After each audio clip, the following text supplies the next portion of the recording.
Welcome back. મહામંથનમાં ચર્ચા સીધા આગળ વધારીશું. મનોજભાઈ, ફરી એકવાર આપની પાસેથી હવે એ જાણવું છે, સમજવું છે, જે કિરીટભાઈ સાથે વાતચીત કરી, છેલ્લું એમનું જે સ્ટેટમેન્ટ હતું, everything is fair in politics, આ વાત તેમના દ્વારા કરવામાં આવી, એટલે ક્યાંક ને ક્યાંક એક રસ્તો ખુલ્લો રાખ્યો છે. બીજી તરફ જે શબ્દો, જે વખાણો થઈ રહ્યા છે, આ બધી જ વસ્તુની વચ્ચે સવાલ એ થઈ રહ્યો છે કે હવે આંકડો 12 પર છે, આટલા લોકો બચ્યા છે મજબૂત ચહેરા તરીકે, તો એટલે એક કિરીટ પટેલનું નામ જ શું કામ ચર્ચામાં? સવાલ એ પણ. રાધા, તો કિરીટભાઈ તો ઉદાહરણ છે. કિરીટ પટેલને ઉદાહરણ રૂપ ગણવામાં આવે છે. ત્યાર પછી તો ઘણા બધા ચહેરાઓ કોંગ્રેસમાંથી ભાજપમાં આવી ગયા. અને હમણાં ગીતાબેન એટલા બધા વખાણ કરતા હતા, તો એમને પૂછો કે તમે કેટલી ચૂંટણી જીત્યા? ગુજરાતની ગ્રામ પંચાયત થી લઈને વિધાનસભા સુધીમાં તમે કેટલી ચૂંટણી જીત્યા? પેલા 16 હતા, એમાંથી બી 5 ભાગી ગયા. અને જેટલા પણ આંદોલનના ચહેરાઓ હતા ગુજરાતમાં, એ બધા જ ચહેરાઓ અત્યારે બીજેપીમાં છે. સુરતમાં કોંગ્રેસના 37 કોર્પોરેટર હતા, એમાંથી બધા આપમાં ચાલ્યા ગયા, 27 આપના ચૂંટાઈને આવ્યા. એટલે કોંગ્રેસમાં હવે કોઈને રહેવું ગમતું એટલા માટે કે ગુંગળામણ થઈ રહી છે. બીજેપીમાં બધા સુખી છે, બધા આનંદમાં છે, બધાને મજા છે, રાજ વૈભવ છે, એવું નથી. જવાહર ચાવડા બી દુઃખી છે, કુંવરજીભાઈ બી દુઃખી છે, અમરસિંહ ડેર પણ દુઃખી હશે, અને અર્જુનભાઈ ભલે મિનિસ્ટર છે પણ એ પણ દુઃખી હશે. એટલે ભારતીય જનતા પાર્ટીમાં કઈ ત્યાં સોનાનું સિંહાસન છે કે મખમલની ગાદી છે એવું નથી, પણ જે લોકો જાહેર જીવનમાં પડેલા લોકો છે એ સત્તા વગર રહી શકતા નથી. એના આ બધા જીવંત ઉદાહરણો છે.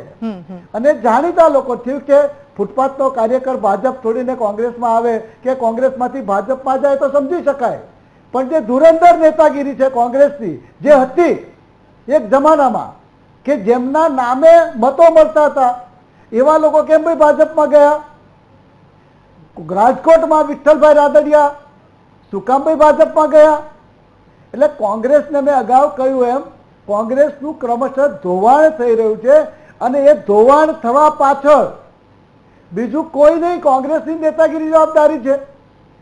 અત્યારે એમનું યુથ કોંગ્રેસ જે કામ કરી રહ્યું છે, એમની પણ કોઈ અસ્તિત્વ નથી.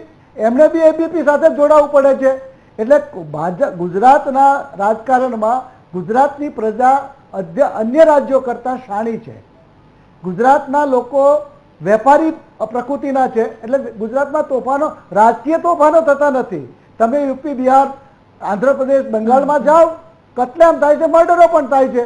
આપણે ત્યાં સદનસીબે આ દૂષણ હજુ જાહેર જીવનમાં આવ્યું નથી, જાહેર રાજકીય જીવનમાં આવ્યું નથી, એટલે આપણે સલામત છીએ.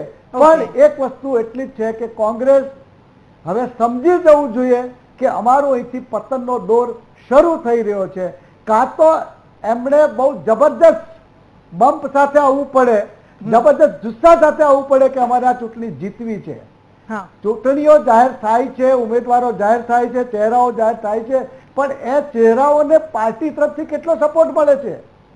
કેટલા નેતાઓ એમની સાથે આવે છે? ઓકે મનોજભાઈ, કોઈ આવતું નથી. કારણ એના માટે એ જે વર્કરો છે, નેતાઓ છે, તે ભાજપ તરફ જાય છે.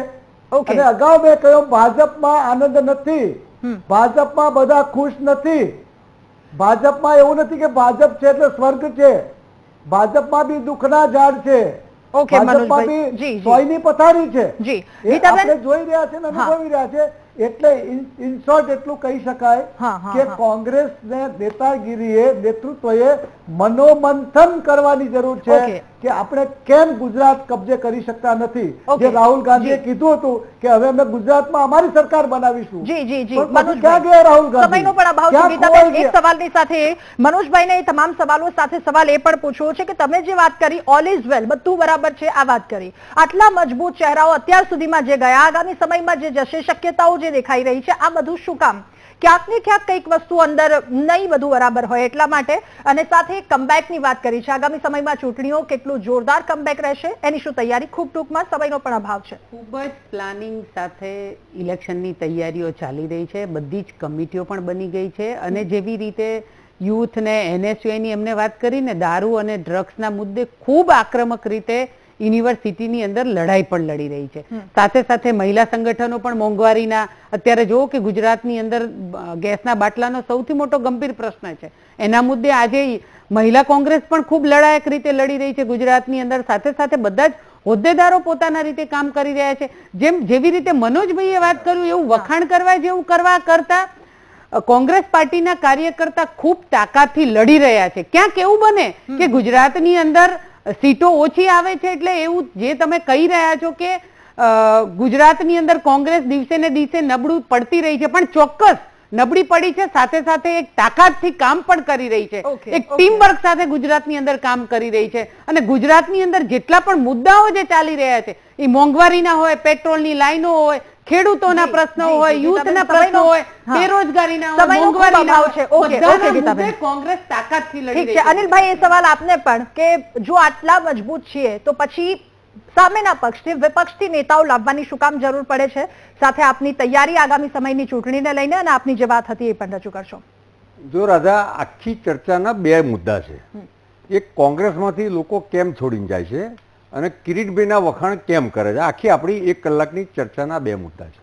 એના હું બે જ કારણ કહીશ કે જ્યાં સુધી નેતા, નિયત ને નેતૃત્વ કોંગ્રેસમાંથી નહીં બદલાય, રાષ્ટ્રીયની વાત કરું છું, અને એની પદ્ધતિ, ત્યાં સુધી આ પરિસ્થિતિ કોંગ્રેસની ક્રમશઃ દિન પ્રતિદિન બગડતી જવાની, નંબર 1.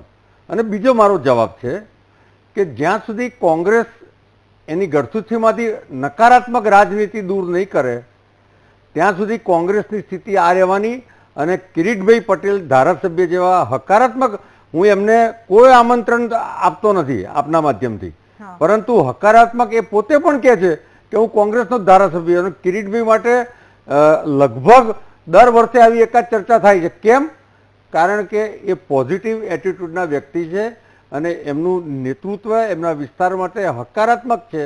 ઇવન ચીફ મિનિસ્ટર પણ એમના વખાણ ઘણીવાર કરે છે અને એમને એમના વિસ્તારમાં કામ માટે પણ હેલ્પ કરે છે. જ્યાં સુધી તમે હકારાત્મક રાજનીતિ શું કહેવાય એ વિષય નહીં સમજે કોંગ્રેસ, ત્યાં સુધી આ પરિસ્થિતિ રહેવાની. ઓકે, આપ સૌનો ખૂબ આભાર મહામંથનમાં અમારી સાથે જોડાયા, મુદ્દા પર ચર્ચા કરવા બદલ. એટલે વખાણ અને ત્યારબાદ ઓલ ઇઝ વેલની વાતો કરવામાં આવી રહી છે, પરંતુ એ સ્થિતિ શું છે આપણે સૌ કોઈ જાણીએ છીએ. બીજી વાત કે એવરીથિંગ ઇઝ ફેરની જે વાત કરવામાં આવી પોલિટિક્સમાં, એટલે ત્યાં પણ એક બહુ જ મોટો પ્રશ્નાર્થ ચિહ્ન છે. છેલ્લે વાત લોકોની છે, લોકોને એક મજબૂત નેતૃત્વ જોઈએ છે. અને આ સાથે મહામંથનમાં હાલ બસ આટલું જ. વધુ સમાચાર અપડેટ્સ માટે આપ જુઓ VTV ન્યૂઝ. નમસ્કાર.